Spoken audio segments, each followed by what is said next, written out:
గొప్ప ఏమీ కాదు, కొత్త ఏమీ కాదు. తన పాలన తాను చేసుకుంటూ వెళ్ళిపోతే రికార్డులు అనేవి దాని అంతట అవే వస్తూ ఉంటాయి. ఈ అంశాన్ని నిరూపించారు నరేంద్ర మోడీ. 12 ఏళ్ల కాలం, అది కూడా ఇంత ఎక్కువ సమయం నెహ్రూ తర్వాత ఎవరు కొనసాగలేదు ఆ పదవులో అనేది.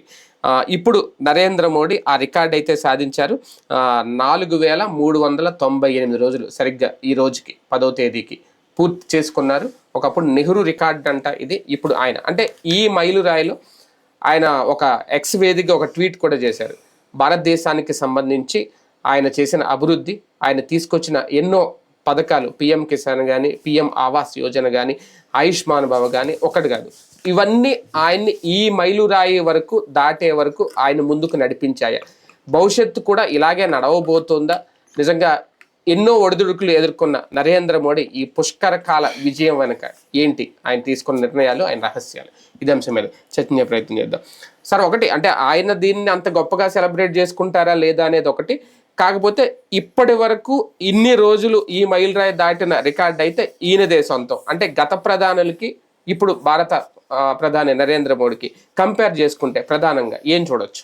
అంటే స్వతంత్ర భారత చరిత్రలో ఎవరు కూడా మన తాత ముత్తాతలు ఊహించి ఉండరు. ఇన్నాళ్ళు ఒక ప్రధాని ఉంటాడు, ఇంకొకళ్ళు కాంగ్రెసేతర ప్రధానమంత్రి ఉంటాడు. కాంగ్రెసేతర ప్రధానమంత్రికి అసాధ్యం అనుకున్నారు. అలాంటిది మన తరం చూడగలిగాం. అది కూడా అసలు కాంగ్రెస్సే లోకం తప్ప ఇంకోటి లేదు అన్నటువంటి స్టేజ్ నుంచి అసలు కాంగ్రెస్ తో అవసరం ఏంటి అనే స్టేజ్ తీసుకొచ్చారు. బేసిక్ గా కాంగ్రెస్ స్టైల్ ఆఫ్ ఫంక్షనింగ్ కి సంపూర్ణ విరుద్ధమైనటువంటి పాలన తెచ్చింది ఈయన. ఎందుకంటే మన వయసు వాళ్ళందరికీ తెలుసు పాత్రం. ఇవాళ నూనుగు మీసాల కుర్రోళ్ళకి తెలియదు. ఎందుకంటే వీళ్ళు ఇప్పుడు 12 ఏళ్ళు ఈయన చూసేశారు. 12 వీళ్ళు 10 ఏళ్ళు 12 ఏళ్ళు ఉన్నప్పుడు ఇప్పుడు 25 ఏళ్ళకి వచ్చి ఉంటారు. 10 ఏళ్ళు 12 ఏళ్ళప్పుడు వీళ్ళకేం తెలియదు, వీళ్ళ అమ్మ నాన్నలే చూస్తారు.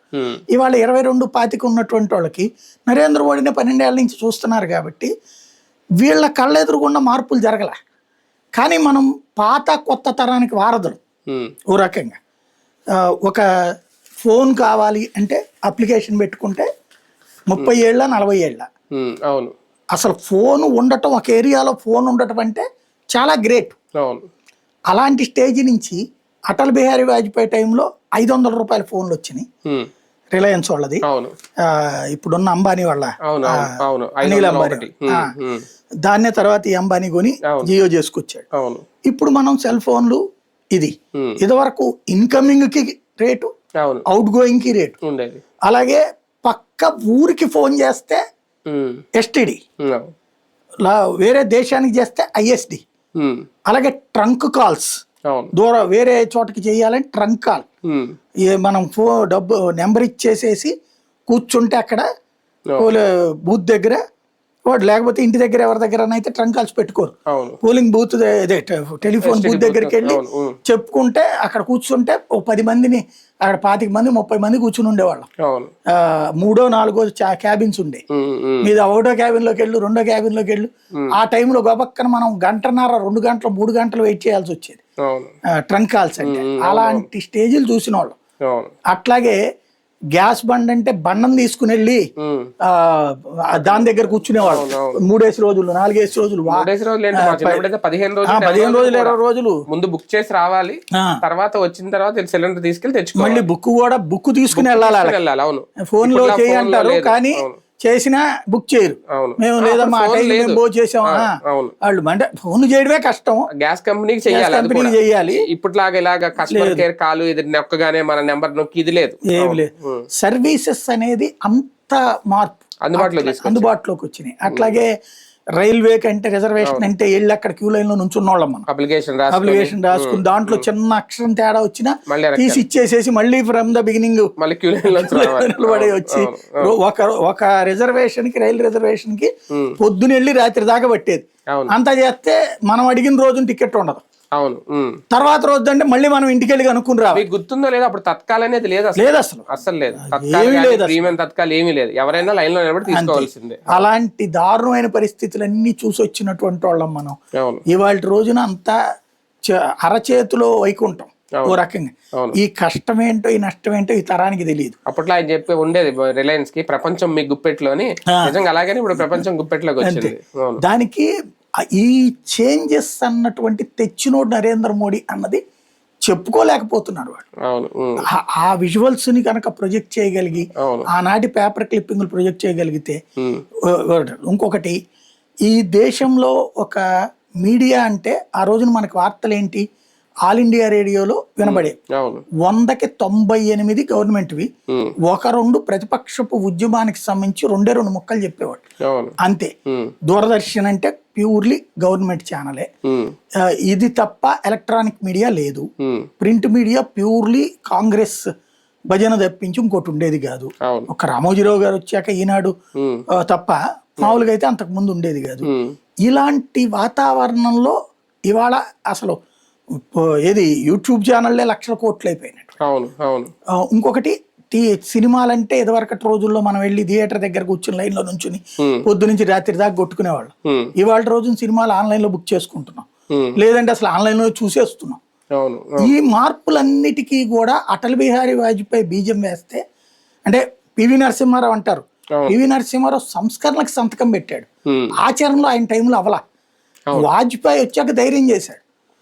మీకు గుర్తుంటే వాజ్పేయి టైంలోనే ప్రైవేట్ టీవీ ఛానల్ లైసెన్స్ ఇచ్చారు. ఈటీవీ జెమినీ అప్పుడే పుట్టినాయి. ఈ ఈటీవీ జెమినీకి సంబంధించి ఇక్కడి నుంచి అప్లింకింగ్ ఉండేది కాదు, శ్రీలంక నుంచినేమో ఈటీవీ వాళ్ళది, కొలంబో నుంచి అప్లింకింగ్ అక్కడి నుంచి చేసుకునేవాడు ఛానల్ ఈ దేశంలో. అలాగే జెమినీ వాళ్ళ సింగపూర్ నుంచి నడిచేది, క్యాసెట్లు ఎక్కడి నుంచి పంపించి అక్కడి నుంచి ప్లే చేసేవాడు.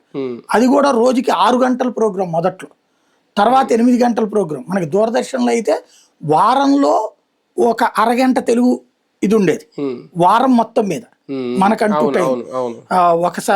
ఒక రోజు చిత్రలహరి, ఒక రోజు ఏమో ఆదివారం పూట రామాయణం మహాభారతం ఇట్లాంటివి పెట్టుకొచ్చారు. ఢిల్లీ ప్రసారం అది అట్లాంటి స్టేజీలు చూసిన మనము ఇవాళ రోజున, అప్పుడు టీవీ అంటే ఆ డిష్ పైన మనం పైకి వెళ్ళి ఎరా వచ్చిందా సిగ్నల్ అనుకున్న రోజులు ఇవన్నీ చూసిన వాళ్ళు. ఇవాళకి మళ్ళీ అసలు ఎక్కడ ఉంది? ఈ మార్పులని ఎవరు చెప్పగలుగుతారు యువతరానికి అంటే చెప్పట్లా ఎవరు కూడా. బట్ ఆ మార్పులకి వారధితను. రెండవది ఏంటంటే, దేశ భద్రత పరంగా కాంగ్రెస్ పార్టీ క్లెయిమ్ చేసుకోవడానికి జవహర్లాల్ నెహ్రూ పేరు, ఇందిరా పేరు చెప్తారు, కానీ ఈ ఇద్దరు హయాంలో కూడా వైఫల్యమే. జవహర్లాల్ నెహ్రూ టైంలో చైనా భూమి లాక్కుంది. ఇప్పుడు మొన్న దోక్లాం దగ్గర చాచి కొట్టి పంపించాం, అలాగే గాల్వన్ లోయలో ముట్టుకొని ఇయలేదు వాళ్ళని. అంటే ఈ 2 సార్లు కూడా చైనాని నిలువరించాం. మరి ఇదే తరహా సైన్యమే కదా ఆ రోజున కూడా ఉంది. కానీ ఆ ప్రభుత్వం వెన్నుదన్నుగా నిలబడకుండా మీరు లొంగిపోండి, మీరు వెనక్కి వచ్చేసేయండి అని చెప్పి మన సైన్యాన్ని వచ్చేయమంటే, అయినా సరే కసిగా పోరాడినటువంటి సైన్యం వాళ్ళకి దొరికిపోయి జైళ్ళల్లో ఉంటే తీసుకురాలేకపోయాడు నెహ్రూ చాలా రోజుల పాటు. చివరికి వాళ్ళే మన దేశం గురించి వ్యతిరేకత వచ్చేలాగా మన సైన్యానికి చెప్పి ఆ తర్వాత వాళ్ళంతటా వాళ్ళు అప్పచెప్పారు మనకి. 32,000 కిలోమీటర్ల భూభాగం చైనా నొక్కేసింది ఆ రోజు. 32,000 కిలోమీటర్లు అంటే హైదరాబాద్ పేదవాడికి 250 కిలోమీటర్లు. అదే 32,000 కిలోమీటర్లు అంటే ఏంటి చెప్పండి? ఒక రాష్ట్రం అంత ప్లేస్ వెళ్ళిపోయింది. అంత దుర్మార్గం చేస్తే కూడా నెహ్రూ గొప్పోడని ప్రొజెక్ట్ చేసుకొచ్చారు. నెహ్రూ హయాంలో కనుక సర్దార్ వల్లభాయ్ పటేల్ కూడా లేకపోతే మన దేశం ఎన్ని ముక్కలు అన్ని ముక్కలుగానే ఉండేది. జమీందారులు కానీ సంస్థానాలు కానీ అప్పుడు ఆ తరహాలో ఉండేది. ఇకపోతే ఇందిరాగాంధీ టైం అంటే వాళ్ళు మంచి చేసినవి ఉండొచ్చును, కానీ మన తరం దాకా గుర్తుపెట్టుకుని ఏం చేయగలిగారని ఇప్పుడు సమస్య. లేదా మనం సఫిషియెంట్గా ఉండేటట్టు చేయలేకపోయారు కదా వాళ్ళు. ఉద్యోగ వ్యవస్థ లేదా ఆ రోజున, వ్యవసాయమా, పరిశ్రమలు కూడా తక్కువే. అప్పుడు పరిశ్రమల ప్రగతి అంతా కూడా 92 తర్వాత వచ్చింది. అంతకుముందు అంటే పరిశ్రమలు అంత ముందు ఉండేవి, గవర్నమెంట్ పరిశ్రమలు తప్పించి ఉండేది కాదు, ప్రైవేట్ పరిశ్రమలు ప్రోత్సహించేవాళ్ళు కాదు. రెండవది, మీకు అప్పుడు లోనా టీవీఎస్ తప్ప ఇంకోటి 2 వీలర్ ఉండదు. బండి అంటే బజాజ్, అది కూడా ఎన్ని ఉత్పత్తి చేయాలో కాంగ్రెస్ ప్రభుత్వం నిర్ణయిస్తుంది. ఏడాదికి ఈ ఏడాది 30,000 తయారు చేయండి, వచ్చే ఏడాది 50,000, ఇంతే చెయ్యాలి వాళ్ళు. అక్కడ దానికోసం మళ్ళీ రికమెండేషన్ మనం ఎమ్మెల్యేతో మంత్రితో చెప్పించుకోవాలి. కార్ అయినా అంతే, బెంజ్ కార్ అయినా సరే అన్నిటికీ రిస్ట్రిక్షనే. ఎవడేం చేయాలన్నా సరే, పారిశ్రామికవేత్త ముందుకు వస్తానన్నా రానిచ్చేవాళ్ళు కాదు, పెట్టుబడులు పెట్టనిచ్చేవాళ్ళు కాదు. మరి ఇక ప్రైవేట్ రంగంలో ఉద్యోగాలు ఎక్కడి నుంచి వస్తాయి? వ్యవసాయ చదువుకుంటే రెండే, వ్యాపారం చేసుకోవడం, చదువుకుంటే చదువు రానటువంటి వ్యవసాయం చేయడం. ఇది ఆనాటి రోజుల్లో ఉన్నటువంటి పరిస్థితి. అలాంటి స్టేజ్ నుంచి వాళ్ళ ఉద్యోగం అనేది చాలా క్యాజువల్ అయిపోయి, ఇవాళ ఉద్యోగం ఇవ్వడం కాదు కష్టం, చెయ్యడం తలనొప్పి, మనకి చిరాకు. మన టైంలో ఉద్యోగాలు అనేటటువంటిది పేపర్ వేయడానికి ఉద్యోగం వస్తే గ్రేట్ అనుకునేవాళ్ళు, పెట్రోల్ బంకులో ఉద్యోగం వస్తే గ్రేట్ అనుకునేవాళ్ళు, సినిమా హాల్లో టికెట్లు దించే ఉద్యోగం వస్తే గ్రేట్ అనుకునేవాళ్ళు. ఇవాళ రోజున ఇవన్నీ ఉద్యోగాలు కాదు, ఇక్కడ అవి మనకి చీఫ్ లేబర్ అయిపోయింది. ఆ రోజున అది ఉద్యోగం. సరే ఎక్కడ చేస్తున్నాడు? మా వాడు సినిమా థియేటర్లో చేస్తున్నాడరా, సినిమా థియేటర్లోనే మీ వాడు ఇట్లా మాట్లాడుకున్న రోజు. మా వాడు పెట్రోల్ బంకులో జాబ్ చేస్తున్నాడరా, పెట్రోల్ బంకులోనే జాబ్ వచ్చింది. అయితే అంటే ఆ రోజున ఓ ఉద్యోగం చేస్తున్నాడంటే గొప్ప కింద ఫీల్ అయ్యేవాడు. ఆ వ్యాపారం ఉందంటే ఓకే, వ్యాపారం ఉన్నోడు కూడా గ్రేట్. వ్యవసాయం అన్నటువంటి దగ్గరనే ఎప్పుడు కూడా చులకన చూపబడ్డారు. కానీ ఇవాళ రోజున వచ్చేటప్పటికి అసలు కంప్లీట్ సిస్టమ్ మారిపోయింది. ఇంకొకటి అడ్మినిస్ట్రీరియల్ రిఫార్మ్స్ అన్నటువంటిది ఈ స్థాయిలో నరేంద్ర మోడీ తీసుకొచ్చినటువంటి స్థాయిలో ఇంకెవరు తేలా. ఎప్పటికప్పుడు ఇప్పుడు నోట్ల రద్దు లాంటివి తీసుకొచ్చి విదేశాంగ విధానంలో అద్భుతం. అమెరికా అధ్యక్షుడు భుజం మీదైనా చెయ్యడం అనేటటువంటి. ట్రంప్ ఇప్పటికీ 100 సార్లు పిలిచి ఉంటాడు ఆయన, నువ్వు రానన్న మనం కలుద్దాం అని. అమెరికా అధ్యక్షుడిని కలవను బొమ్మనేటటువంటి ప్రధానమంత్రి ఒకడే, ఒక్క మగాడు ప్రపంచంలోనే. అమెరికా అధ్యక్షుడు కలుద్దాం అంటే నాకు టైం కుదరదు వద్దని. ఎందుకని? వాడికి తలతెక్కతో ఏదేదో మాట్లాడతాడు. అవసరమైతే మోడీ పక్కన కూర్చుని పాకిస్తాన్ ఎవరం కూడా నేను సెటిల్ చేసేస్తాను, కాశ్మీర్ ఎవరం కూడా నేను సెటిల్ చేసేస్తాను అంటాడు. వద్దులేరా అని చెప్పినా సరే నేను ఇందాకనే చెప్పాను మోడీకి అని చెప్తాడు. మనోళ్ళు ఇక్కడ కూర్చున్నదిగో అయిపోయిందంట అని మాట్లాడతారు. అలాంటి తలతెక్కలతో కూర్చుని మనం మాట్లాడడం ఎందుకు? కానీ ఒకటి సార్, ఒక భారీ మార్పు ఏమన్నా భవిష్యత్తులో చూడబోతున్నామా భారతదేశంలో? ఎందుకంటే ఇప్పటివరకు ఆయన రక్షణ రంగంలో తీసుకొచ్చిన మార్పులు కానీ, పరిశోధన రంగంలో తీసుకొచ్చిన మార్పులు కానీ, శాటిలైట్ కానీ, ర్యాకెట్స్ కానీ, ఇవన్నీ. అలాగే ఇప్పటికీ ఒక భారీ మిస్సైల్స్ గతంతో పోలిసి ఇప్పుడు మనం వాడుతున్నాం, మన సైనికులు వాడుతున్నారని. ఇప్పుడు అన్ని దేశాల అధ్యక్షుడిని కలుస్తున్నారు. చివరికి మొన్న నార్వే కూడా వెళ్ళి ఇప్పటివరకు ఏం ప్రధానమంత్రి వెళ్ళి కలవలేంది మోడీ వెళ్ళారు అని ఆ క్రెడిట్ కూడా దక్కించుకున్నారు. ఇవన్నీ రేపు పరిపాలనలో ఒక భారీ మార్పు ఏమన్నా రాబోతుందా? దానికి ముందస్తుగా తీసుకుంటున్న ఒక నిర్ణయాలు అంటే ఎప్పటి నుంచో వినిపిస్తోంది ఇది, అధ్యక్ష పాలన వైపే భారతదేశం కూడా వెళ్ళే అవకాశం ఉంటుంది అని. అట్టని పిచ్చి పని చేయడు. నెంబర్ 1 అధ్యక్ష పాలన. రెండవది ఏంటంటే ఆల్రెడీ గ్రోత్ రేట్లో చూసుకుంటే మనం హైలో ఉన్నాం. ఇవాళ వరల్డ్లోనే టాప్ 1 మనం ఈ ఆర్థిక అభివృద్ధిలో అద్భుతంగా ఉన్నాం. ఇప్పుడు ప్రపంచమంతా అర్జెంటుగా మోడీ దిగిపోవాలి అన్నటువంటి ప్రయత్నం చేస్తున్న కుట్రల వెనకాల ఉండేది సోరోస్ టీమ్ కావచ్చు, అమెరికా. ఎందుకు ఉంటుంది అంటే మీరు చెప్పినటువంటి ఆయుధాల వ్యాపారం. ఆ వ్యాపారం జోలికి వస్తే ప్రపంచం ఊరుకోదు.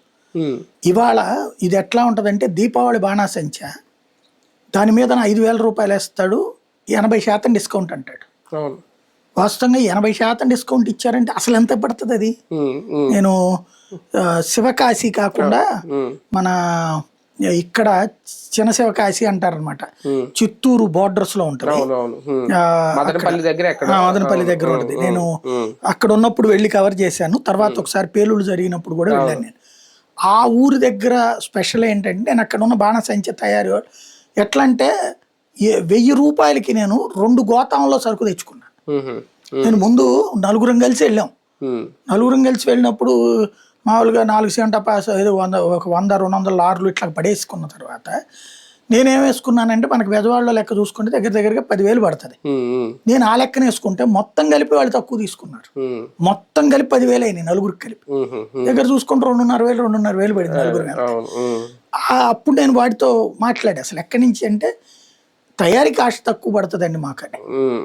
తర్వాత మాకు తెలుసు, మేము ఇంతకుముందు చిన్నపిల్లలుగా ఉన్నప్పుడు గుంటూరులో ప్రతి ఒక్కళ్ళు కూడా మా ఏరియాలో ఉన్నటువంటి వాళ్ళు అందరూ దీపావళి వచ్చిందంటే చిచ్చుబుడ్లు తయారు చేసేవాళ్ళు. ఒకళ్ళు సిసింద్రీలను ఉండేది, పేపర్ది చిన్న దాంట్లో పెడితే సుయ్యమని ఆ సిసింద్రీలు తయారు చేసేవాళ్ళము. చీమ టపాకాయలు ఈ తయారు చేసేవాళ్ళు ఉన్నారు. అప్పుడు తెలుసు మాకు తయారు చేసేటప్పుడు కాస్ట్ చాలా తక్కువ పడుతుంది మనకి ప్రొడక్షన్. కాబట్టి వీళ్ళకి పడేది 10 రూపాయలు అయితే దానికి 100 రూపాయలు వేస్తున్నారు. ఈ 70% డిస్కౌంట్ ఇస్తున్నారు అంటే బజ్జీలో వీడు 20 రూపాయలు తీసుకుంటున్నాడు. ఇది నడుస్తోంది. దీపావళి బాణాసంచి అంటే గిట్టుబాటు అనేది అందుకే, లేకపోతే వ్యాపారాలు ఎందుకు పెడతారు? అంతే. దీపావళి బాణాసంచికి ఎట్టుంటాయి, పెద్ద బాంబులకి ఎట్టుంటాయి. అది అమెరికా వాడు 10 లక్షల రూపాయలు పెట్టి తయారు చేసేదాన్ని 10 కోట్లకు అమ్ముతాడు వాడు. అది కూడా ఎవడికి కావాలో వాడిని 1.25 లక్ష ఆంక్షలు పెట్టి అమ్ముతాడు. ఇప్పుడు ఇండియాకి రష్యా ఉంది, మనమును వాడు కలిసి బ్రహ్మోస్ తయారు చేసాం. బ్రహ్మోస్ కోసం మన మీద అనేక దేశాలు అడుగుతున్నాయి మనల్ని. ఎందుకంటే మనం ఆపరేషన్ సింధూర్ టైంలో వాడింది బ్రహ్మోస్. ఈ బ్రహ్మోస్ ప్రపంచంలో ఇంతవరకు అంత యాక్యురేట్ వెపన్ ఏది లేదని తేలింది. అమెరికా వాడు రష్యా వాడిది కూడా తొడిగింది, కొంచెం పక్కన కూడా డిస్టర్బ్ అవుతుంది. కానీ మొన్న ఉగ్రవాద శిబిరాలది మనం యాక్యురేట్ పిన్ పాయింట్ దాంట్లో లోడ్ చేసి పంపించాం. చుట్టూ ఇళ్ల మధ్యలో ఉంటాయి ఉగ్రవాద శిబిరాలు, అంటే మన పాత బస్తీ టైప్ ఉంటాయి. అలాంటి చోట్ల ఖచ్చితంగా దాన్నే పేల్చింది. అది ఎంత పేలాలో అంతే పేల్చి, అంటే అంత యాక్యురేట్ గా అనేది ప్రపంచం గమనించింది. మన వాళ్ళకి ఎక్కడ చెప్పుకోవడం జాతకాలేదు సన్నాసులకు, కానీ అక్కడ వాళ్ళకి బాగా కనబడింది. ఆ ఇంపాక్ట్ తో బ్రహ్మోస్ కావాలని దాదాపుగా 12 దేశాలు అడుగుతున్నాయి. కానీ రష్యా ఓకే చేయట్లా. ఇప్పటికి 2 దేశాలకే చేసాం. ఇప్పుడు ఆకాశ క్షిపణులను ఇస్తున్నాం, మనం అమ్ముతున్నాం. ఇప్పుడు టర్కీ మన దగ్గర ఓవర్ యాక్షన్ చేసింది. మన ఇదివరకటికి మనకి ఇప్పటికి వ్యూహ తేడా ఏంటంటే, ఇదివరకు మన శత్రువు మాట్లాడుతూ ఉంటే మనం ఒక ఖండించి ఊరుకునేవాళ్ళం. ఇప్పుడు శత్రువుకి శత్రువుతో చేతులు కలుపుతున్నాం. చైనాకి శత్రువు అయినటువంటి ఫిలిప్పైన్స్ కి ఆ చుట్టుపక్కల దేశాలంటే మనం బ్రహ్మోస్ మిసైల్స్ ఇస్తున్నాం, అట్లాగే ఆకాశిస్తున్నాం, ఎయిర్ డిఫెన్స్ ఇస్తున్నాం. ఇప్పుడు వాళ్ళకి ఇస్తున్నాం. ఏది ఎక్కడైతే ఈ ఆర్మేనియా, గ్రీసు, సైప్రస్, ఈ 3 దేశాలు టర్కీకి శత్రువులు. వాడు కాశ్మీర్లో కూడా మనతో కెలుక్కున్నాడు. అందుకని మనం తీసుకెళ్ళి అక్కడ ఇస్తున్నాం. ఇలాంటిది మనం ఆ స్థాయిలో ప్లాన్ చేస్తున్నాం. కానీ ప్రపంచం ఇప్పుడు ఆయుధాల మార్కెట్లో ఇవాళ మనం 38,000 కోట్లు మనం అమ్మింది. ఇదివరకు దీని టైంలో ఐఎన్డిఏ కూటమి, ఇప్పుడు యూపీఏ కదా, ఉన్న టైంలో 300 కోట్లు అమ్మారు. అయ్యి రా మెటీరియల్ టైప్ ఆఫ్ ఇవి అన్నమాట, తుపాకీలకు గుళ్ళు అమ్మడం ఇట్లాంటి. అలాంటి స్టేజ్ నుంచి మనం ఏకంగా 38,000 కోట్లకి వెళ్ళాం ఇప్పటికి ఈ 12 ఏళ్లలో. నరేంద్ర మోడీ లక్ష్యం దాన్ని 5 లక్షల కోట్లకో 10 లక్షల కోట్లకో తీసుకెళ్ళడం. ఇవాళ డ్రోన్స్ తయారీలకి విపరీతంగా ఎంకరేజ్ చేస్తున్నారు. అలాగే ఆర్మర్డ్ వెహికల్స్ తయారీలో మహేంద్రాలు, టాటాలు అందరూ చేస్తున్నారు. ఇవన్నీ సక్సెస్ అయిపోతే ప్రపంచ మార్కెట్ మన గుప్పిడికి వస్తుంది. వీళ్ళకి అర్జెంటుగా పప్పు లాంటి రాహుల్ గాంధీ కావాలి. ఎందుకంటే అతను ఏదైనా చెప్పగానే, వీళ్ళు ఏదైనా చెప్పగానే అతను ఓకేనేస్తాడు. దేశానికి వ్యతిరేకంగా ఎవరేం చెప్పినా ఒప్పుకుంటాడు అతను. దేశంకి ఉపయోగపడేదని చెప్తే అతను అంగీకరించాడు. అతను లేదు లేదు అది మోడీ మనిషి అంటాడు. కాబట్టి అట్లాంటి వాడు కావాలి వాళ్ళకి. ఇంకోటి, మన ఆర్టికల్ 370 రద్దు చేశాక కాశ్మీర్ జోలికి వెళ్ళడానికి వదిలే పీఓకేలో గొడవలు జరుగుతుందంత ఏంటి, మనం ఇక్కడ ఎదగడం చూసి అక్కడ తట్టుకోలేక చేస్తున్నాం. ఈయన మళ్ళీ ఆర్టికల్ 370 రద్దు చేసి మళ్ళీ పాత రోజులకి తీసుకెళ్తాడట, 370 పెట్టి మళ్ళీ పాత రోజులకి తీసుకెళ్తాడట. ఇలాంటి సిచ్యుయేషన్ ఉన్నోళ్ళు కావాలి వాళ్ళకి. మనకి ఇప్పుడు మోడీ తీసుకొచ్చింది ఒకటి విదేశాంగ విధానంలో, రెండవది రక్షణ రంగంలో. రైల్వే రోజుకి 1 కోటి మంది ప్రయాణించే ప్రపంచంలో ఏకైక వ్యవస్థ రైల్వే. అది అద్భుతమైన మార్పు. ఇవి కాకుండా నేరుగా కేంద్ర ప్రభుత్వం పబ్లిక్ సంక్షేమం అనేటువంటిది, ఆయుష్మాన్ భారత్ కావచ్చు, బియ్యం ప్రతి మనిషికి 5 కిలోల ఉచిత బియ్యం కావచ్చు, ఆహార భద్రత కల్పించాడు, ఇళ్ళు ఉచితంగా. ఇన్ని ఇళ్ళు స్వతంత్ర భారతదేశ చరిత్రలో పేదోడికి సొంత ఇంటి హక్కు అన్నటువంటిది ఎవడు చేయలేదు. అది ఈ స్థాయిలో చేసుకొస్తున్నాడు అనమాట. కానీ ఒక నెహ్రూ, ఒక ఇందిరాగాంధీ, ఒక రాజీవ్ గాంధీ, ఇలా ప్రధానుల్లో కొన్ని పేర్లు ఇప్పటికీ ఉన్నాయి. కానీ భారతీయ జనతా పార్టీకి వచ్చేసరికి ఓకే, ఇంతకుముందు అద్వానీ ఇలా వినిపించిన మోడీ పేరే ఇక చిరస్థాయిగా నిలిచిపోబోతుందా? ఇది బీజేపీ క్రెడిట్ అవుతుంది అంటే మన కళ్ళ ఎదుట ఇంకొక రికార్డు సాధ్యం కాదేమో అనుకుంటా మనం బతికుంటాం. ఎందుకంటే ఈ 3 ఏళ్ళు అలాగే ఈయన కొనసాగుతారు, 15 ఏళ్ళు అయిపోద్ది. తర్వాత కూడా మళ్ళీ బీజేపీనే వచ్చే ఇదే కనబడుతుంది. ఎందుకంటే వీళ్ళంతా విడిపోయి ఉన్నారు కాబట్టి. బేసిక్ గా ఒక తరం అయిపోయింది. మన తాతల, మన తండ్రుల వరకు కాంగ్రెస్ చూసాం. మన దగ్గర నుంచి నెక్స్ట్ ఇంకో తరం వరకు కూడా బీజేపీ చూడక తప్పదు. ఎందుకంటే వీళ్ళు దానికి తగినటువంటి ప్రత్యామ్నాయ ఆర్థిక, రాజకీయ, భౌగోళిక ఇలాంటి విధానాలు తయారు చేయలేకపోతున్నారు. అది చేసి చూపించగలగాలి వీళ్ళు. మోడీని దించే అని చెప్తాం ఓకే. ఇవాళ మనకైనా కొన్ని విషయాల్లో మోడీ నచ్చకపోతే చికాకు పుడుతుంది. కానీ దిగిపోతే ఏమిటో అని భయం వేస్తుంది. దానికి కారణం ఏంటంటే ప్రపంచవ్యాప్త పరిణామాలు భయపెడుతున్నాయి మనకి. ప్రపంచవ్యాప్తంగా జరుగుతున్న పరిణామాలలో ఇస్లాం, రాడికల్ ఇస్లామిజం పెరిగిపోయింది. రెండో పక్కన క్రిస్టియన్ దేశాలలో వచ్చేటప్పటికి ఫైనాన్షియల్ క్రంచ్ ఎక్కువైపోయి, ఎందుకంటే ఇవాళ రోజున ఇప్పుడు మనకి మన హయాంలో మనం పచ్చడితో అన్నం తినడం చాలా గొప్ప విశేషం.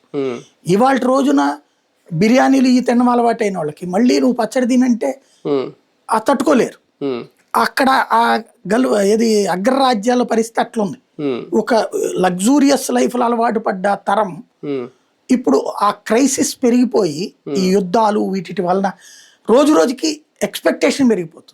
దాన్ని రీచ్ కాలేనప్పుడు ఏం చేస్తారంటే ఎమోషన్ క్రియేట్ చేస్తారు. మోడీ వచ్చిన తర్వాత మిత్ర దేశాలు పెరగడం కూడా భారత్కి అది ఆయనకు ఒక పెద్ద పిల్లర్ అవుతుందా, బలం అవుతుందా? అట్లా అనడానికి కాదు, బేసిక్ గా చెప్పాలంటే మన చుట్టూ ఉన్న దేశాలు మనకి శత్రువులు కూడా అయినాయి మోడీ వచ్చాక. అది మోడీ మీద కసితో జరిగినటువంటి. కానీ మోడీ వచ్చాక ఒక రాయల్టీ వచ్చింది ఇండియాకి. రాయల్టీ, చక్రవర్తిత్వం అనను కానీ ఇదివరకటి రోజుల్లో మన ప్రధానమంత్రి వెళ్ళినప్పుడు బిక్కుబిక్కుమంటుండేవాడు. ఆత్మన్యూనతాభావం ఎక్కువ ఉండేది మన ప్రధానమంత్రి. వీళ్ళల్లో ఫీలింగ్ ఏంటంటే మనం ఏదో ఆఫ్టర్ ఆల్ చిన్న దేశం, ఇదే మన ఆర్థిక పరిస్థితిగా చూస్తే మనం ఏదో చిన్న దేశం అన్నట్టు ఫీల్ అయ్యేవాడు. మన అసలు క్రెడిట్ ఏంటన్నది వాజ్పేయి చెప్పాడు. నువ్వు 100 కోట్ల జనాభా ఉన్న భారతదేశాన్ని కాదు, నువ్వు నా మీద ఆంక్షలు పెడితే పోయేది నువ్వురా అన్నాడు అమెరికాని అణుపరీక్షలు చేశాక. అంటే మనం బార్గెనింగ్ చేయగలిగిన కెపాసిటీ మన దగ్గర ఉంది జనంతో. అది వాజ్పేయి చెబితే మోడీ కరెక్ట్గా ఇంప్లిమెంట్ చేస్తున్నాడు. ప్రపంచంలో ఉన్న అగ్రరాజ్యాధినేతల్ని ఎవడైనా, యూరప్ దేశాల్లో ఎవడైనా సరే మోడీతో మాట్లాడకుండా ఉండే పరిస్థితి లేదు. మోడీ ఎసెన్షియల్ వాళ్ళకి. G7 అనేది మనం కాదు, వాస్తవంగా మనం G7లో ఉండాలి. ఎందుకు? ప్రపంచంలో టాప్ 1 అమెరికా ఉంటే, టాప్ 2 చైనా ఉంటే, టాప్ 3 జర్మనీ ఉంటే, టాప్ 4 మనం. కానీ చైనా ఉండదు, మనం ఉండదు G7లో. మన ఇద్దరం లేనటువంటి యూరప్ దేశాల్లోని ఆర్థిక 7 వ్యవస్థని తీసుకొచ్చి అదే G7 అంటారు వాళ్ళు. ఆ 7 కూడా ఖచ్చితంగా ప్రతిసారి గెస్ట్ గా మనల్ని పిలుస్తున్నారు. రేపు కూడా వెళ్తున్నాడు మళ్ళీ. ఆ G7 దేశాధినేతలందరూ మోడీని గౌరవించే పరిస్థితిలో ఉన్నారు. అది ఏంటంటే ఇతను నా మార్కెట్ ఇది అనేది రాయల్ గా నుంచుని చెప్తాడు. రెండవది వాళ్ళు ఏమనుకుంటారో అనే ఫీలింగ్ ఇతనికి మొహమాటం ఏం లేదు. ట్రంప్నైనా పొమ్మంటాడు, పుతిన్ అయినా సరే. ఇప్పుడు పుతిన్ బాగా మిత్రుడే అని చెప్పినే ఉంటది. కానీ వాళ్ళ దగ్గర నుంచి Sukhoi 57 అమ్ముతానంటే మా దగ్గర అక్కర్లేదు, మాకు రఫేల్ చాలని చెప్తున్నాడు ఆయన. మొన్న అదే అన్నాడు పుతిన్. మోడీ అనేటటువంటి వాడిని ఎవరు మనం కదిలించలేము, అతను వదిలేయండి అతని జోలికి అని చెప్పేసి. కాంగ్రెస్ పార్టీలో కూడా ఒక అంటే మోడీ లాంటి ఒక నాయకుడు కనిపించకపోవడం కూడా అదొక ప్లస్ పాయింట్ బీజేపీకి భవిష్యత్తులో. అంటే సమస్య ఎక్కడ వచ్చిందంటే వాళ్ళ దగ్గర మంచి నాయకులు ఉన్నారు, వాళ్ళని ఎంకరేజ్ చేయట్లా. ఆ కుటుంబం నుంచినే నాయకులు అంటున్నారు. ఆ కుటుంబం నుంచిన నాయకులు అయినప్పుడు మోడీకి దీటైన నాయకుల కుటుంబంలో లేరు. అవును, అంటే ఇప్పటివరకు మోడీని అన్ని రంగాల్లో కూడా ఒక అగ్రస్థానంలో చూసేశారు భారతదేశ ప్రజలందరూ. ఇప్పుడు ఆ స్థానంలో చూసినప్పుడు ఎవరో కనిపించట్లేదు కాంగ్రెస్ పార్టీ. అసలు మరీ వామపక్ష దాన్ని ఏమంటారు, వామనావతారం కనబడుతోంది. అది మోడీ ముందు వీళ్ళు అసలు ఏం కనిపించట్లేదు. అసలు ఇతను ఏంటంటే కమ్యూనిస్టు నాయకుల కంటే శక్తిహీనుడు. కమ్యూనిస్ట్ నాయకులు ఇంకా నోరన్న ఉంటది. రాహుల్ గాంధీకి నోటి దూల తప్పించలేదు. కమ్యూనిస్ట్ నాయకులు కాస్త ఆలోచించదగ్గట్టుగానే మాట్లాడతారు. ఇతనికి అది కూడా లేదు. కుటుంబ వారసత్వం అన్న హక్కు, అధికారం తప్ప ఆ ఎసెన్షియల్ పాయింట్ తప్పించి ఇంకోటి కనబడట్లేదు వీళ్ళ దగ్గర. అదే తేడా. అంటే అధికారికంగా కూడా ఇన్ని రోజులు అధికారంలో కొనసాగిన రికార్డు కూడా ఈయనకే దక్కిందంట కదా ఒక రకంగా. అంటే ప్రతిపక్ష నాయకుడు అంటే కాంగ్రెసేతర పక్షం ఒకటే ఆస్పెక్ట్. అంటే ముఖ్యమంత్రిగా ఉన్న అంటే భారతదేశ చరిత్రలో అందరి రికార్డు పోయినాయి. అవును, సీఎం దగ్గర నుంచి ఇంత ముందు పెమా ఖండూకు ఉండేది, ముఖ్యమంత్రిగా అత్యధిక కాలం చేసేదే. అతని పేరు అరుణాచల్ ప్రదేశ్ ఒక ఆయన ఉండేది. ఆయన తర్వాత అత్యధికంగా చేసినటువంటిది ముఖ్యమంత్రిగా చేసినటువంటిది ఈశాన్య రాష్ట్రాలకు సంబంధించిన ముఖ్యమంత్రికి ఉన్నది అది. ఆ తర్వాత చూసుకుంటే ముఖ్యమంత్రిగా కానీ ప్రధానమంత్రిగా కానీ అంటే కంప్లీట్గా అధికారిక పదవుల్లో ముఖ్యమంత్రి డైరెక్ట్ ఆయన మంత్రి చేసి ముఖ్యమంత్రి అవ్వాలి. ఎమ్మెల్యే కూడా ముఖ్యమంత్రి కావాలి. ముందు ముఖ్యమంత్రి అయ్యాక ఎమ్మెల్యే అయ్యాడు. అక్కడి నుంచి అలాగే ఏ కేంద్రంలో మంత్రిగా చేసి ప్రధానమంత్రి కాదు, డైరెక్ట్ ప్రధానమంత్రి అయిపోయాడు. ముఖ్యమంత్రి ప్రధానమంత్రి ఇవన్నీ చూస్తే గనక అవును. నెహ్రూ కూడా లేదు, ఇందిరాగాంధీకి కూడా లేదు, అదే కదా. వాళ్ళకి కూడా లేదు. అవును అవును, ఆ రికార్డ్ అయితే ఇది సొంతమైంది. రైట్. చూద్దాం, మొత్తానికి ఎన్నో పథకాలు అలాగే అన్ని రంగాల్లో కూడా తనదైన ముద్ర వేసుకున్నారు నరేంద్ర మోడీ. అందుకే గత పాలకుల నెహ్రూ రికార్డు కూడా ఆయన ఇప్పుడు దాటేసి ఇప్పుడు ముందుకు వెళ్ళిపోతున్నారు. ఎందుకంటే ఎప్పటితో ఏం అయిపోయేది కాదు, 12 ఏళ్ళు పూర్తయినా ఇంకా 3 ఏళ్ళ పాటు ఆయనే కంటిన్యూ అవుతారు ప్రధానమంత్రిగా. నెక్స్ట్ వచ్చేది ఎవరు అంటే కూడా అటువైపే చూపిస్తుంది మొత్తం దేశం అంతా. నిజంగా ఇలాంటి రికార్డులు మరిన్ని ఆయన సొంతం కావాలని మనస్ఫూర్తిగా కోరుకుందాం. ఇది వాళ్ళ స్పెషల్ డిబేట్.